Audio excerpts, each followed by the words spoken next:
In the winter of 1922, when coal smoke lay low over Grindleford and the slag heaps breathed like tired beasts, the school's iron gates were chained before dawn and never opened again. The notice nailed to the door was careful and thin, a sentence that did not blink. Declining enrollment, temporary closure, consolidation to be discussed. Mothers read it with their scarves still tied and their hands damp from breakfast plates, while fathers on night shift heard it secondhand in the bathhouse where the steam made news sound softer than it was. No meeting followed, no explanation arrived, and by noon the bell rope inside had stopped moving even when the wind pressed against the frame. People tried to step around the subject the way miners step around a bad seam, but the ground gave a little underfoot whenever it was mentioned. Children were told new arrangements would appear soon, but the paperwork never came and no carts arrived with desks or slates. A rumor moved from porch to porch, a fast fever in the upper grades, 4 beds emptied before sunrise, curtains burned, floors scrubbed until boards lifted. Another rumor said a coughing wave had taken 2 boys overnight, though the undertaker's ledgers did not show those names. Most frightening were the whispers that some parents had sent their children to class and never saw them reappear at the gate at 3. And that the letters they wrote to the district returned with the envelopes unmarked as if they had never been sent. The building itself did not look sick. It stood square and obedient at the end of a wind-scoured lot, brick shouldering brick, windows chalked with frost, doors shut with the kind of finality people use for trunks of clothes that don't fit anymore. At night, a thin lamplight trembled behind the glass, the kind made by a mantel lantern and a careful hand. Inside, people imagined the desks sat in careful rows the way the mine timbers held evenly spaced shadows and the blackboard kept its memory of names even after all the dust had settled. People pictured the ruled notebooks open to clean pages, the nibs set out like tiny bones, a clock ticking in a rhythm too steady for an empty room. No one in town admitted they knew who still had the keys, though everyone did. Edward Crail, the custodian whose shoes never squeaked, walked his quiet loop past the lot twice each day and paused long enough to watch the chain kiss the latch. He was polite enough that no one found the courage to accuse him of anything, and patient enough to make people feel silly for thinking accusation was ever necessary. He lived alone above the old harness shop, where neighbors said they smelled carbolic and starch through the floorboards. He called people by their first names and by their middle initials, as if attendance were a habit of thought rather than a task. When asked about the gates, he said only that buildings breathe and that someone must let them breathe or the whole structure rots from the inside. After dark, he sometimes carried a small satchel that clinked faintly, and the word among men who watched from tavern doors was that it held wrenches and lamp mantles and nothing else worth worrying over. Yet the wind began to smell of hot wax and vinegar near the school, and the snow there packed smooth as if pressed by many small bodies. The fear that gathered was not loud. It was shaped like waiting. The town waited for officials, for a stamped carriage, for the bell to ring once and free them from choosing. Winter advanced and the river filmed over, and the only prints in the snow near the school were a single pair, small enough to belong to a man who walked with his toes pointed straight ahead and never looked back to see who followed. People told themselves they were seeing the tracks of a man who took pride in neatness, that the lamplight was only trespassers, that the cough in the alley was not a name being practiced until it matched the shape of a child's mouth. Somewhere under the scrape of coal carts and the hush of church, a patient was arranging pieces the way a teacher lays out slates before a lesson that will not be erased. In the weeks that followed, the school settled into the town like a closed mouth, and the town learned to talk around it the way a tongue learns to skirt a broken tooth. The story does not open with a scream. It opens with that held breath, with 28 names written cleanly on a page, with a lock that was never meant to be tested. It passes harmlessly.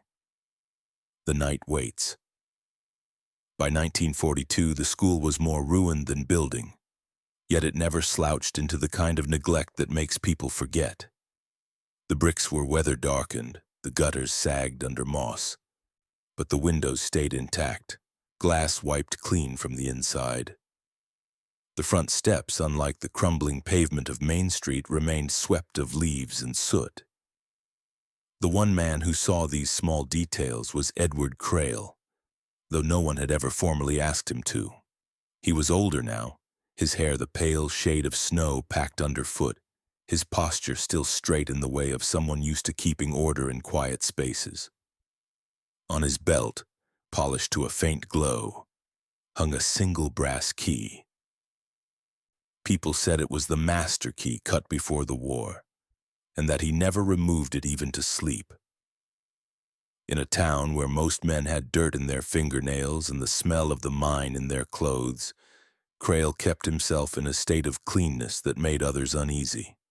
His shoes shone, his cuffs sat flat, and his voice never wavered above the level one might use in a library. If you asked him why he still visited the building, he would tell you with a mildness that almost felt like an apology that someone had to keep the place from falling in. But his visits had a precision that betrayed more than maintenance. Always at dusk, never at midday, never when the children walked home from the new school on the other side of town. He would arrive with his small satchel, unlock the heavy door, and disappear inside for exactly 43 minutes, reappearing with the same slow, measured steps as when he entered. No one ever saw him carry anything out, though some swore they heard the faint clink of metal or the scrape of something being moved across a floor. He was remembered for his flawless memory, the way he could name every student who had ever sat in a particular seat. Recall the date a door hinge was replaced. Remember the middle names of children who had been gone for 20 years. It was a memory without warmth, a ledger in human form. People sensed he was guarding something, though no one wanted to think too hard about what it might be.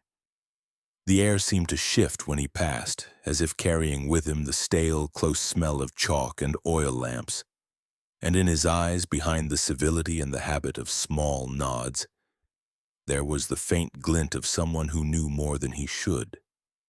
Not the knowledge of history or craft, but the guarded possession of a secret that could rot the foundation of a place if spoken aloud. In quiet moments when he thought no one was looking, he would let his fingers rest on the brass key as if assuring himself it was still there, as if the thing it unlocked was not a building but something that, once freed, could never be locked away again.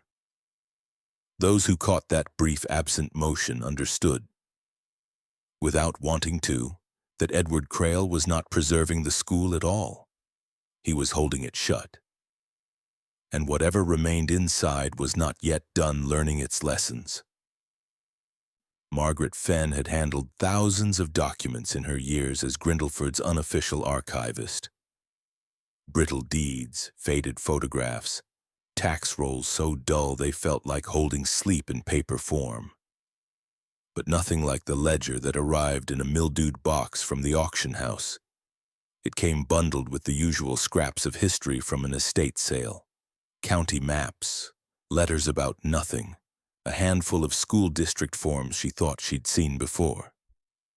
She opened it one evening in the quiet of her back room where the ticking clock and the faint smell of paper dust had become part of her breathing. The ledger was thick and bound in leather that had been oiled too well to have truly aged. Its pages were the pale yellow of something used but never left in the sun. The ink on each line was as precise as the ticks of a metronome, written in the same steady hand. Not rushed, not tired, as if the writer had lived for the act of writing alone. At the top of each page sat a date, and those dates stopped her cold. They began in March 1922, 3 months after the school was chained shut, and ran on without interruption for nearly a full year. There were 28 names, the same 28 on every page, each in perfect alphabetical order, as though the roll had been called in the exact same rhythm each day. But it was what followed each name that turned Margaret's stomach. Next to each, in the same crimson shade, was a single dot, so precisely placed it looked printed rather than drawn. No absences, no late marks, no notes about illness or transfer. All present, every day, even Sundays, even Christmas. The red dots did not fade or smear across the year. The color was as rich on the last page as on the first, as though the ink had been sealed against time. Margaret felt the subtle wrongness of it before she fully understood. Attendance books were meant to be imperfect, blotted, crossed out, marked by human error and the interruptions of real life. This one was too exact. The handwriting was neither ornate nor plain, but disciplined, the sort of script taught by a hand that valued obedience above personality. It was not the record of children living in a town. It was the record of something being kept. She turned page after page, looking for some variation, and found none. Her fingers began to tremble at the mechanical predictability. There was a kind of devotion in the act, but not the warm kind. It was the devotion of a mind that sought control so complete it did not care whether the thing controlled was alive. She thought of the building, shuttered and cold, and the faint light some still swore they'd seen behind its windows. If this ledger was to be believed, the school had never emptied. It had continued in some hidden form, invisible to the town, with its pupils never missing a single day. Margaret imagined the voice calling their names, steady and unhurried, waiting for a response that perhaps only the caller could hear. She pictured the red dot pressed into the page like a seal, a confirmation that whatever happened next could not happen until every name was accounted for. There was no way to tell who had kept this record. No initials, no notes about the teacher of record, but in the steadiness of the ink, in the absence of flaw, she thought she saw the shadow of Edward Crail's hand. She closed the book, but the sensation did not leave her. It was the same feeling as finding a locked door in a house you knew well, one you had never noticed before, one that gave the sense of someone standing just on the other side, listening to you breathe. The ledger had no business existing, and yet it existed with a confidence that made her doubt her own memory of the town's history. She knew she should send it to the county for cataloging, but instead she kept it on her desk, opening it each night as though some change might finally appear in its rows. None ever did. The dots stayed red, the names stayed neat, and the presence of that perfect record began to feel like a slow hand tightening around the past, somewhere in the gap between what the town remembered and what this ledger insisted was true. A truth was waiting that would not stay buried forever. Margaret did not rush her questions. She had learned over the years that people in Grindleford gave their memories in pieces, and the pieces came cleaner if you let silence work between them. She began by stopping at porches where the oldest residents sat in their coats, even in mild weather, watching the street as if waiting for something familiar to pass. She asked about the old school, about who had the keys, about whether they remembered anything strange after it closed. At first the answers were careful, rehearsed over decades. Nothing to tell, nothing worth remembering. But when she mentioned the ledger, without showing it, a thin unease moved across their faces, the way frost creeps when the air drops too quickly. It was then the stories began to repeat, always in the same careful order. A sound in the night, faint but sure, like chalk drawing a perfect line across slate. Not hurried, not the clumsy scratch of a child, but the measured rhythm of a hand that had been teaching so long it no longer needed to think about the shape of the letters. Those who lived closest to the school swore they had heard it more than once. The chalk would stop briefly, replaced by the scrape of wooden chair legs, slow and deliberate, as if the chairs were not being moved but returned to their proper place. Then came the voice. A man's voice, steady and low, rising and falling in the pattern of instruction, with pauses where an answer might be expected. They never heard a child reply, but there was a strange cadence to the silences, the kind that happens when someone is listening very hard to something no one else can hear. On still nights with no wind to carry other sounds, they said it almost felt like the lesson was aimed outward, past the walls, into the dark itself. The older women in town spoke of pale shapes in the windows, not moving, not waving, but sitting still at the same height. The glass clouded just enough to make the skin seem bloodless. The faces never shifted, not even when a dog barked or when a passerby paused to stare back. It was the absence of motion that frightened them most. One woman told Margaret she once counted 5 of them across the second-floor row, each with its chin slightly lifted, as if waiting for a question that never came. She had gone inside her house before they could blink, and when she looked again, the windows were empty. Margaret began to notice a common thread in the way the stories were told. The people who had heard the lessons or seen the faces never spoke of calling the police, never spoke of knocking on the door. It was as though the building's silence during the day had trained them to believe its nighttime life was not theirs to interrupt. The accounts came with a certain resignation, the way miners spoke of bad air in the shafts. Dangerous, yes, but part of the world they lived in. What unsettled Margaret was not just the possibility that the school was occupied, but that its occupation seemed to follow the same rigid structure as the ledger. Lessons did not wander into the night without reason. Someone was keeping time, marking progress, ensuring order. In her mind, she began to match the sounds to the pages she had studied. The chalk marking names, the chairs pushed back after each was called, the voice delivering the day's fixed lines. She pictured the man at the front of the room, not teaching as a profession, but conducting something closer to a ritual, a lesson without an end, designed less to impart knowledge than to fix the pupils in place, to keep them aligned in their seats long after they had any reason to be there. It was the control of a keeper, not an educator. The more she asked, the more she heard of the same details. The chalk's perfect rhythm, the voice's calm authority, the faces that seemed almost painted into the glass. It was not haunting in the way stories usually turned, with sudden movements or cries in the night. This was something stranger, something patient. A hand that had kept its grip for decades, holding fast to whatever sat behind those windows, ensuring that neither time nor death could dismiss them from attendance. Margaret realized with a cold certainty that the building was not empty, and had never truly been empty since the day the gates were locked. It had simply learned to carry on in a way the rest of the town could ignore. And now, with the ledger in her possession, she was no longer outside that order. She was standing on the edge of a classroom whose door had been left ajar just enough for her to hear the lesson begin. The photograph was discovered by accident, wedged at the back of a narrow filing drawer in the county archive, its edges curled like dry leaves.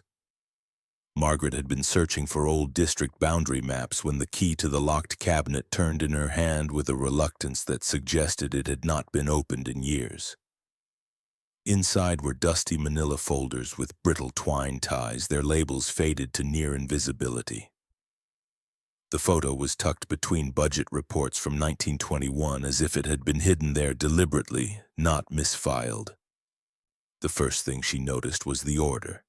28 children sat in 2 perfect rows of desks, each child's hands folded on the surface in the exact same position, the fingertips just touching, the elbows tucked at matching angles. Their faces were pale in the sepia wash, but not from the light. It was the absence of anything human in their expressions that unsettled her. They did not smile. They did not frown. They simply looked forward with an emptiness that made it impossible to tell if they were aware the camera was there at all. At the center of the image's composition stood the teacher, Margaret felt her stomach knot when she realized it was Edward Crail, though decades younger. His hair was black and combed with meticulous care, his posture straight as a ruler. There was no trace of the soft, polite man she had seen sweeping the school steps in his later years. Here, his face was sharpened by concentration, the muscles set as if holding an idea in place with physical force. His eyes were fixed not on the camera but slightly downward, as though looking past it into something only he could see. Behind him, the blackboard was covered in chalk, but not in letters or numbers.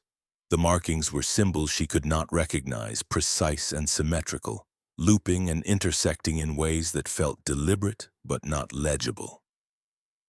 They resembled no educational chart she had ever seen, more like a coded diagram meant to be read by the hand that had drawn it and no other.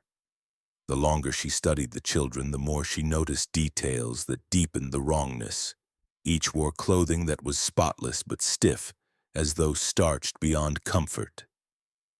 The collars pressed high against their throats, the sleeves falling at the same length on every wrist. Their hair was combed with the same straight part, regardless of whether it suited them. Some of the younger ones looked too still, the kind of stillness that takes effort, as if they had been told to hold themselves exactly so for longer than a moment. A few had the faintest shadow beneath their eyes, not the smudge of a bad night's sleep, but a hollowness in the skin that hinted at something drawn out over time. Margaret had handled hundreds of class portraits from the era, and there was always some sign of life. A crooked tie, a child mid-blink, a hand clutching a pencil they weren't supposed to hold. Here, there was nothing. It was as if the image had been assembled, not captured, each element arranged to meet a standard invisible to anyone but Crail. The desks themselves looked unusually narrow, their surfaces polished to a dull shine. At the far left of the frame, a small object sat on one desk, a jar, perhaps, or an inkwell, but it was impossible to make out. The photograph's clarity was sharp where it shouldn't be and clouded where detail might matter most. Margaret's gaze kept returning to the symbols on the board. They seemed to draw the eye back in, lines and arcs that suggested repetition and sequence, like steps in a ritual that only made sense when performed. She imagined Crail standing there in that moment, speaking softly to the children in a voice that never rose, telling them to keep their eyes forward, to hold their posture, to be part of something greater than themselves. She imagined him believing, truly believing, that whatever was on that board mattered more than arithmetic or penmanship, that it was shaping them into something permanent. The photo was dated June 1922 in faint pencil on the back, 3 months after the school had supposedly been closed. That fact alone tightened the air in the archive's small room. Margaret slid it back into its folder, but her hands lingered a moment longer than they should have. The image was not just a record of a class, it was proof of something continuing in secret, something carried out with the precision of a man who measured his life by the control he held over others. And somewhere in that faded image, in the vacant faces and the hidden script, she felt certain there was a lesson still being taught. The lock gave way with a reluctant metallic sigh, the sound swallowed almost at once by the heavy air inside.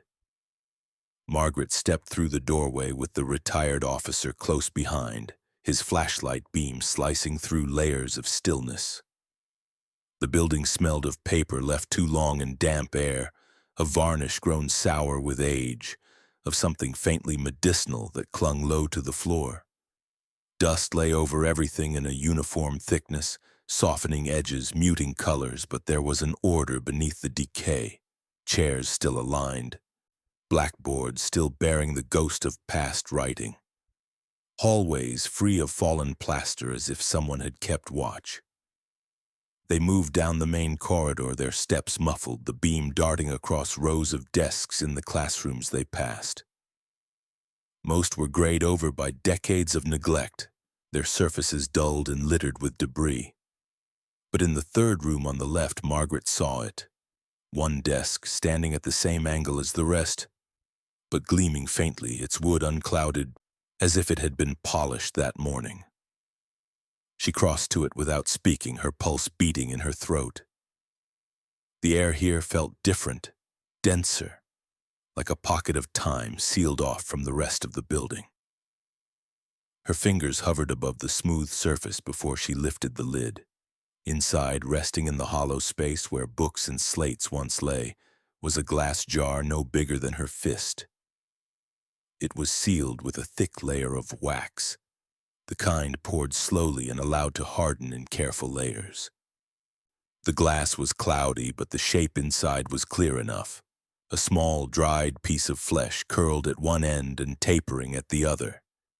It took her only a second to understand it was a tongue, shriveled and pale, the texture of old leather. The retired officer made a sharp exhale behind her, but she couldn't look away. There was something ceremonial in the way the jar had been placed, perfectly centered, no dust on the glass, the wax unbroken. It was not hidden, it was displayed. She ran her hand along the inside of the lid, her nails catching on something rough. Leaning closer, she saw words scratched into the wood with a sharp point, the letters crude but deep enough to last. Spoke out of turn. No name, no date, no further explanation, just that single judgment. It was not a childish act of carving, but a record. A verdict paired with evidence, preserved like a warning. Margaret's mind turned over the implications with a sick clarity. This was not the remnant of some spontaneous cruelty. It was the result of a rule enforced with precision. A child had been silenced in the most literal way possible, and the punishment had been kept as a token, a lesson for the others who sat in this room. She could almost see it. The class watching, their hands folded, their faces empty as the teacher carried out the sentence. The desk had been polished because it was not just furniture. It was an altar to a kind of order that valued obedience above breath itself. The officer shifted, muttering that they should leave, but Margaret's gaze was locked on the jar. It was impossible not to think of the ledger, the perfect rows of red dots, the absence of any mark that suggested absence or rebellion. In that system, a child who spoke without permission had no place but here, reduced to a fragment of themselves and set aside as proof. She lowered the lid slowly, the wood meeting with a soft click that sounded far too final. In that moment, she realized the clean desk was not a sign of respect for the past. It was maintenance, a careful act to keep the lesson intact. Whoever had tended to it had done so with the same devotion they might give to a living pupil. As they stepped back into the hall, the dust seemed to settle differently, as if the air in the room they had left had pulled itself closed again. Margaret did not need to open another desk to know that each one might hold its own story, its own preserved fragment of some transgression long past. The building was not a ruin. It was a record. Every surface, every sealed jar, every carved phrase part of a curriculum designed to last far beyond the reach of any school year. And somewhere in that preserved order, she felt certain the rest of the class was still waiting. The county archives kept its medical records in a separate wing, a cold, windowless space where the air seemed to hold its breath. Margaret had been there before, paging through yellowed hospital ledgers and coroner's notes for unrelated projects, but she had never come across anything like the stack that now lay before her. Each file was stamped 1921, the year before the school's closure, and each described injuries to students in a tone stripped of emotion, as if the clerks writing them were afraid of what they were putting on paper. It was not the variety of the wounds that disturbed her, but the precision. Several children had fingernails removed, not torn away in accidents, but extracted cleanly, the nail beds treated afterward to prevent infection. Others had punctured eardrums exactly on the left side in every case, the damage deep enough to leave permanent deafness. but never to threaten the life of the child. 3 files detailed spinal injuries, each at the same vertebra, each twisted to the point of partial paralysis. None of the reports offered an explanation beyond vague accidents at play, but the pattern was too perfect to be chanced. Margaret read them in order, feeling the shape of something deliberate take form. These were not punishments meted out in heat or cruelty born of impulse. They were procedures, symbolic acts carried out with care, tailored to match some hidden logic. A missing fingernail was not just an injury, it was the destruction of touch, the removal of a child's ability to hold a pencil or grasp a slate without pain. A ruptured eardrum erased the ability to hear half the room, perhaps the teacher's voice if they chose the right side. A twisted spine forced the body into a permanent posture, bent toward or away from the front of the class, locked into obedience long after the lesson ended. They were not meant to correct behavior in the moment. They were meant to rewrite the body itself, to make the lesson inescapable. The files yielded no names, only initials. But one came with a thin slip of paper tucked between the pages, brittle and darkened at the edges. It was a diary entry, the ink faded to brown but still legible, hidden for decades inside the cover of a family Bible until the estate that owned it had been sold. It was only a single sentence, but it carried the weight of everything Margaret had been circling. He made us recite until the body learned the words. The phrasing was strange, almost mechanical, as if the writer understood that memory could be forced into muscle and bone through repetition paired with pain. It was not enough for a child to say the lesson. They had to become it, to hold it in the body's reflexes like a scar that never faded. She pictured the classroom as the diary described it without meaning to. Children standing until their knees shook, repeating lines until their voices cracked. The teacher watching with a gaze that measured not the sound but the endurance. A wrong answer might mean a ruler against the knuckles in any ordinary school, but here the correction was permanent, designed to keep the error from happening again by removing the very capacity for it. And yet the injuries were never fatal. That restraint was somehow worse. Death would have been an ending. This was a curriculum meant to last as long as the child did, ensuring they carried the lesson into every movement, every silence, every breath. Margaret began to see the ledger differently. The red dots beside each name were not simply marks of presence, they were acknowledgments of completion, of a step in a sequence finished to the satisfaction of the one who kept the record. It was a system built not to educate but to condition, to break and reassemble the human body into a vessel for obedience. And if the injuries recorded in 1921 were only the ones that reached the hospital, she could not imagine what went unreported, what was kept within those walls and passed off as discipline or illness until it no longer showed on the surface. The files lay open on the table before her, each one a fragment of a larger design that had been hidden in plain sight. The thought came unbidden and would not leave. Lessons this precise were not abandoned because the building closed. If the body could be taught to remember, then the work could continue as long as the teacher lived. And Edward Crail, as she had seen him even in old age, still carried himself with the posture of a man whose students were never truly dismissed. The syllabus was not filed with any official record. Margaret found it inside a narrow wooden box hidden beneath a loose board in the old supply closet, its lid bound with twine so brittle it came apart in her hands. Inside, stacked neatly like chapters in a book, were sheets of lined paper in Edward Crail's hand. The title at the top of the first page read only, Course of Instruction, Private Use. The handwriting was neat and without flourish, each letter shaped with the same controlled precision she had seen in the ledger. But the content that followed had nothing to do with arithmetic or penmanship. It was a curriculum built entirely around discipline, not as correction, but as construction, the deliberate shaping of a child through targeted pain. Each lesson began with a rule, followed by the act required to enforce it. Lesson 1. Speak only when called upon. Penalty for breach. Excision of the tongue, to be performed with sterilized shears, followed by cauterization to ensure survival and silence.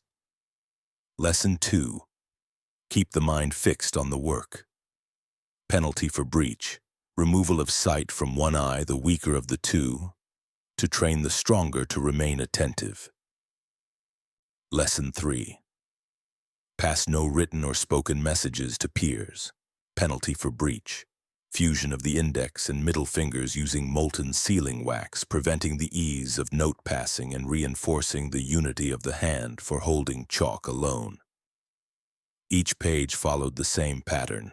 The rule was always phrased as an absolute without exception, and the penalty was described in chillingly practical terms, with notes on tools, preparation, and aftercare.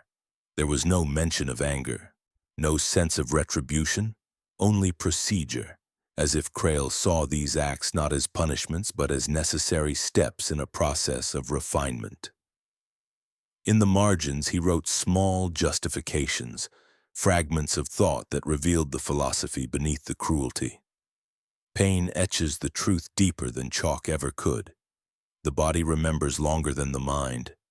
Remove the means of error, and the error ceases to exist. Margaret turned the pages slowly, her stomach tightening as the lessons advanced. They escalated in both severity and finality, targeting not just speech, sight, and dexterity, but the very ability to resist. Lesson 9 called for the removal of kneecaps in chronic wanderers, forcing permanent seated attendance. Lesson 12 prescribed partial removal of the tongue's tip for students who mispronounced repeated words, claiming that reshaping the mouth would reshape the mind. Lesson 15 instructed that any child who repeatedly failed arithmetic should have the first joint of their counting fingers removed to ensure they never again confuse numbers with guesswork. Each entry was accompanied by calm observations on healing times and the necessity of maintaining a visible record of the act for others to witness. As she read, Margaret began to see the building differently. It was not just a school that had once closed under suspicious circumstances. It was a workshop where the raw material was human will, and the finished product was a body incapable of defiance. Crail's methods were not impulsive. They were ritualistic, each one reinforcing the others until every child in his care had been remade according to a blueprint only he understood. The syllabus was not a list of rules so much as a confession of belief, one that placed obedience above humanity, permanence above mercy. She thought of the clean desk and its preserved jar, the medical records, the photograph with its vacant faces, the ledger's unbroken line of red dots. All of it pointed back to this, a system in which every act of pain was both a correction and a lesson. A mark on the body meant to last longer than any word spoken aloud. It was not the chaos of a violent mind, but the order of a man who believed himself to be crafting something pure. The realization left her colder than any random act of cruelty could have. Randomness can fade. Conviction never does. Margaret set the pages back in order, the twine falling useless to the side. She knew now that the building had not simply housed a teacher and his students. It had been the site of an education stripped to its most ruthless idea. That learning is nothing more than the elimination of everything that stands in the way of perfection. And in Edward Crail's mind, that perfection had been worth any cost, as long as the child lived long enough to carry it forever. The discovery came when a section of the gymnasium floor sagged under Margaret's weight, the old boards bending with a muted groan. Beneath the warped planks was a square of concrete that didn't match the rest of the foundation. The retired officer who had helped her before noticed faint chisel marks along one edge, as if the surface had once been broken and patched over in haste. They worked for hours, prying and scraping until the concrete gave way to the outline of a stairwell. The top step choked with mortar dust. The air that rose from below was dry and cold, without the sharpness of mold or decay, but carrying something else. A stillness that felt unnatural, as if it had been undisturbed for far too long. With their flashlights in hand, they descended into the narrow space, their beams cutting through the darkness until the bottom step met a packed dirt floor. The room was windowless, the walls lined with rough brick, the ceiling low enough to make the air press down. And in the center stood 28 desks, arranged in 2 perfect rows with a narrow aisle between them, all facing the same direction. Each desk bore the same occupant, the preserved remains of a child seated upright, dressed in the clothes of the early 1920s. The fabrics were clean and unfrayed, the colors muted with time but intact, the buttons polished, the hems even. The preservation was so complete that for a moment it seemed they might simply be sleeping until the beam of light caught the smooth, pale surface of their faces. Every face was covered in a plaster mask, molded to the shape of the features beneath, painted with an identical expression. Eyes closed, lips faintly curved into a serene, almost devotional calm. The masks were not crude. Each one bore the precision of a craftsman, the plaster poured and smoothed until no imperfection showed.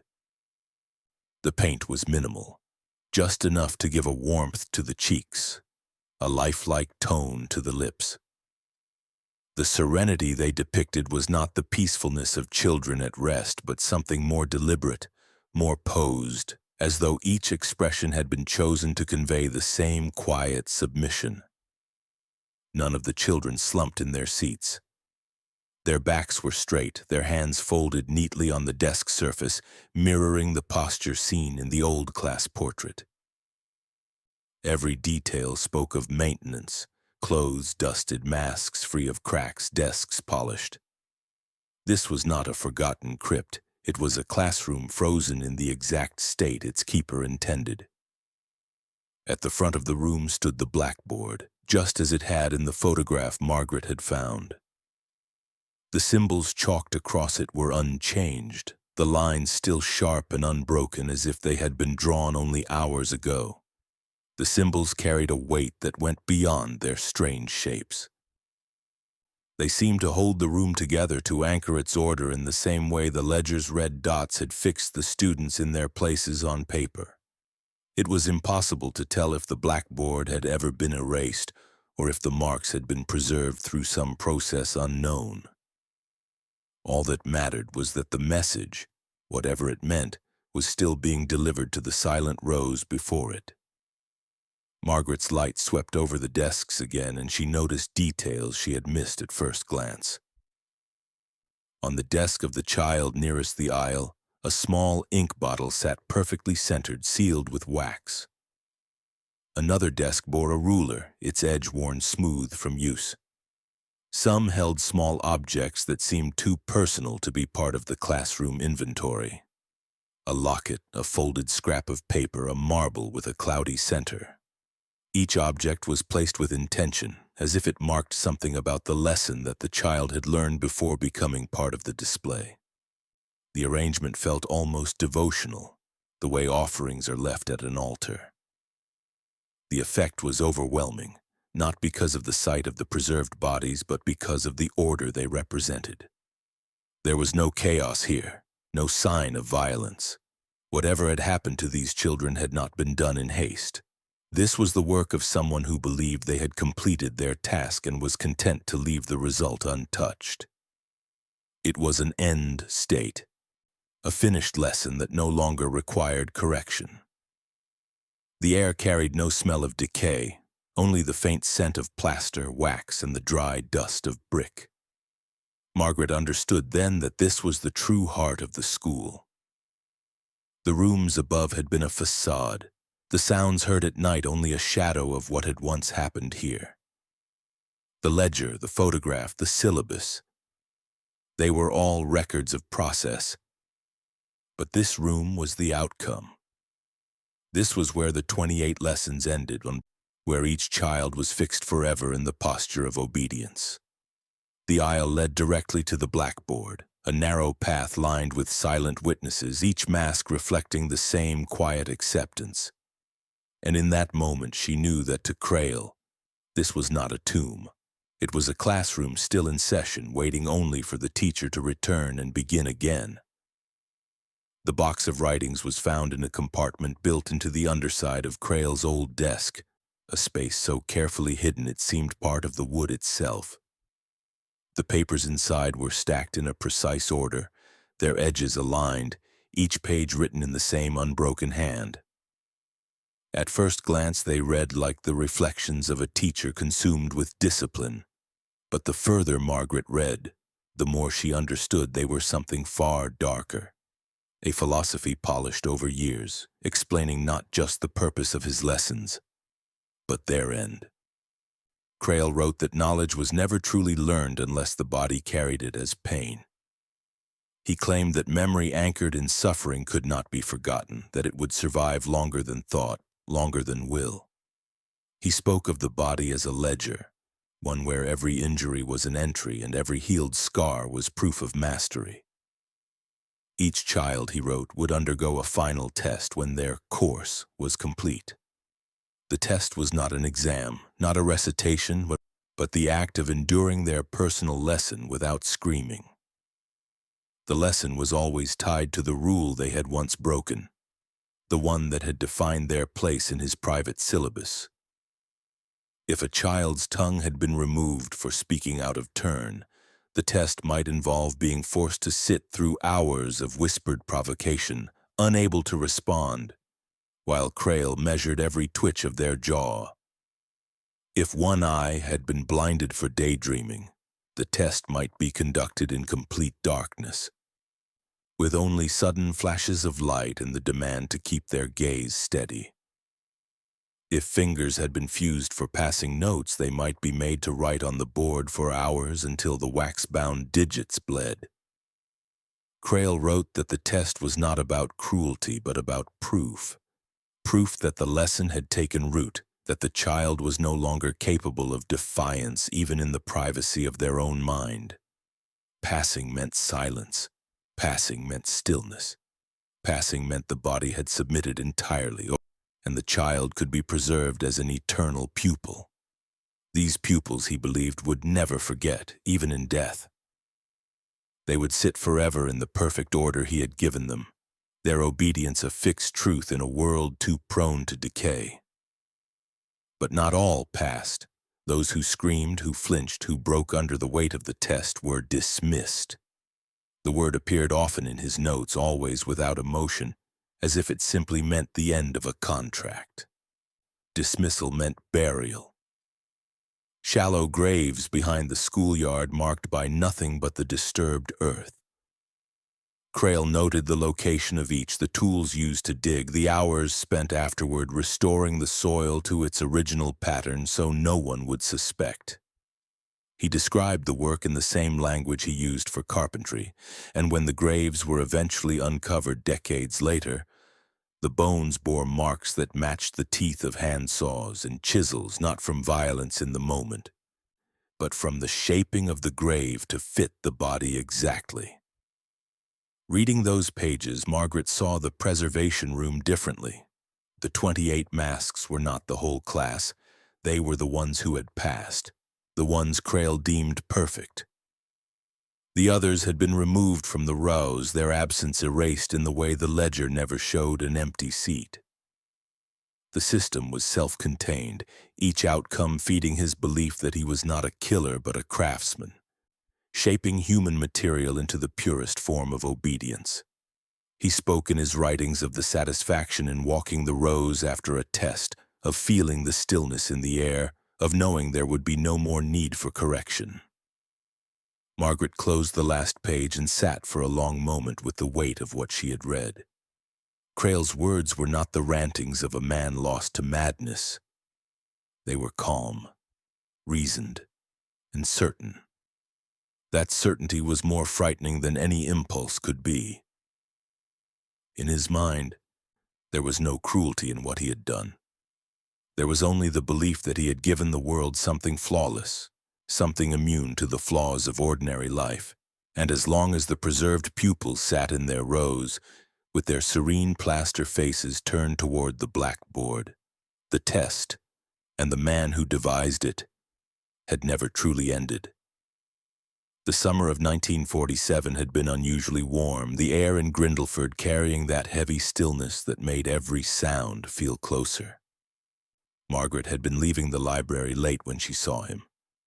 Edward Crail, older now, his back bent and his steps slowed by the years, crossing the cracked pavement toward the school. He moved without hesitation, his hand already brushing the brass key at his belt before he reached the gate. The evening light caught on the key's worn edges, and for a moment, Margaret thought of how many locks it had turned, how many times it had opened a door no one else dared touch. She stayed far enough behind to avoid the sound of her own steps, following him as he slid the key into the door and vanished inside. The building swallowed him without a trace, the heavy door closing with a muted click. She entered minutes later, her breath shallow, the dim corridors carrying the faint echo of something rhythmic. It was not footsteps. It was the measured rise and fall of a voice, low and deliberate, carrying through the still air like a current that had been flowing for years without interruption. She moved toward it, each hallway darker than the last, until the sound led her to the hidden stairwell. The air grew cooler as she descended, the smell of plaster and wax intensifying with each step. When she reached the bottom, the narrow beam of her flashlight cut through the room, and there he was. Standing at the front of the preserved class, his hands resting lightly on the edge of a desk as though it were still occupied by a living pupil. The 28 desks were exactly as she had last seen them, each child seated upright, each plaster mask serene and unblinking. Crail stood before them as if no time had passed, his voice addressing them by name, pausing after each as though expecting acknowledgement. He spoke softly, almost tenderly, praising them for their composure, for their patience, for the purity of their silence. When he walked the aisle, his hand would occasionally brush the edge of a desk, a gesture of quiet approval. To him there was nothing strange in the scene, no suggestion that the decades between then and now had altered his duty. It was clear in the steadiness of his tone that he did not see them as gone. They were still his class. "I'm still learning." Margaret stepped closer, her presence breaking the flow of his words. He turned to her without surprise, as if he had expected her arrival, his gaze calm and almost welcoming. In the dim light, his face bore the lines of age, but his eyes still held the fixed clarity she had seen in the photograph from 1922. He told her, with the same evenness as if explaining a lesson plan, that the world outside was unfit for them. Out there, he said, they would have been broken by ignorance, by corruption, by the decay of ungoverned thought. Here they were safe. Here they could be preserved in the state they were meant to be in. Obedient, receptive, forever learning without distraction. There was no guilt in his voice, no flicker of shame or doubt. He spoke as if he were a guardian rather than a captor, a man who had saved them from something far worse than the fate he had given them. His hand gestured toward the blackboard, the symbols still bright against the dark surface, and he said they were still working through the lessons, that there was more to teach, more to refine. Margaret realized then that to Crail, the decades had been nothing. Time had not eroded his purpose, it had only deepened it. The preserved pupils before him were not a memory but a living charge, their silence proof of their perfection. She could not tell if he believed she might understand or if he simply no longer cared, who knew. In that moment, standing in the narrow aisle between the rows of plaster-faced children, the weight of his conviction was suffocating. It was not the madness of a man who had lost touch with reality. It was the certainty of someone who believed he had beaten it, and as she turned to leave, his voice resumed behind her, calling the next name on his list, as steady and sure as it had been a quarter of a century before. The raid came just after dawn, when the fog still hung low over the yard and the iron gates sweated with cold. The sheriff had waited years for a reason solid enough to force the door, and Margaret's testimony, along with what she had shown them, was enough. A dozen men in heavy coats moved through the corridors in silence, their boots thudding against the warped floorboards, the stale air pressing closer with every step. When they reached the lower chamber, they found Edward Crail already there, standing at the front of the rows as though he had been expecting class to begin. His hands rested lightly on the podium, the brass key still at his belt, his gaze calm as the beams of their flashlights found him. He offered no protest when they surrounded him, no confusion when the cuffs closed around his wrists. It was as if being taken away was just another item on a schedule he had already accounted for. The desks remained exactly as Margaret had last seen them, the plaster-faced pupils untouched, their clothes clean, their posture unbroken. The men who entered the room stopped speaking altogether, their eyes flicking from mask to mask, as if waiting for one of them to move. The sheriff ordered the building sealed as evidence, but the image of that perfect arrangement followed them back into the daylight. Crail walked between the deputies without struggle, his eyes fixed ahead, never looking back at the door as it shut for the last time behind him. In court, he offered no defense. He declined counsel, refused to answer questions about the children's identities, and would only speak when given the floor to explain his methods. When asked why he had kept them, he said he had not kept them at all. They had stayed because they were learning. His voice was steady, almost courteous, as he described himself as only a teacher, a man entrusted with a duty others had failed to understand. The prosecution brought in his notebooks, each one marked with his small, precise handwriting, and read aloud the contents to the jury. They detailed every lesson in his private syllabus, every injury matched to a specific failing, each with diagrams drawn to scale. Margins held notes on the ideal tools for each act, adjustments made over the years to improve efficiency, and instructions for mixing the preserving fluids, measurements exact to the ounce, temperature ranges, and the ideal drying time before applying plaster. The most chilling were the anatomical sketches, each labeled with the moral flaw it was meant to correct. A child who spoke too often was paired with a rendering of the mouth, the removal of the tongue marked with arrows and neat measurements. Daydreaming was matched to an eye, half-shaded, the cornea scored with a blade. Disobedience was represented by the spine, a small twist at the same vertebra seen in the medical reports. There was no malice in the diagrams, only precision, the work of a man who believed these to be the right answers to a question no one else had asked. Jurors turned pale as the reading went on. One woman covered her mouth. Another man stared at the floor, his hands knotted tight. Crail stood without expression, as if the words spoken in court were not accusations but a recitation of lessons that needed no defense. When asked if he regretted anything, he replied that there had been no failure, only interruptions. The court found him guilty on every count, but he received the verdict with the same stillness he had shown from the moment of his arrest. He was sent to a state prison where he kept to himself, never requesting visitors, never acknowledging the outside world. Guards reported that he spent hours each day seated at a small desk in his cell, his hands moving in the air as if arranging invisible objects in perfect rows.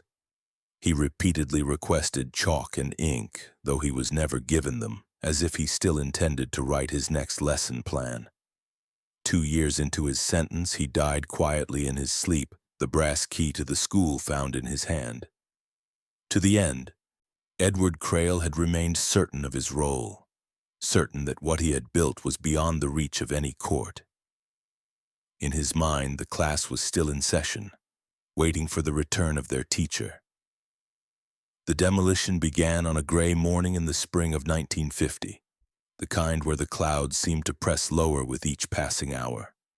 A small crowd gathered along the edge of the lot, their coats buttoned high against the wind, watching as the first blow of the wrecking ball struck the brick above the old front doors.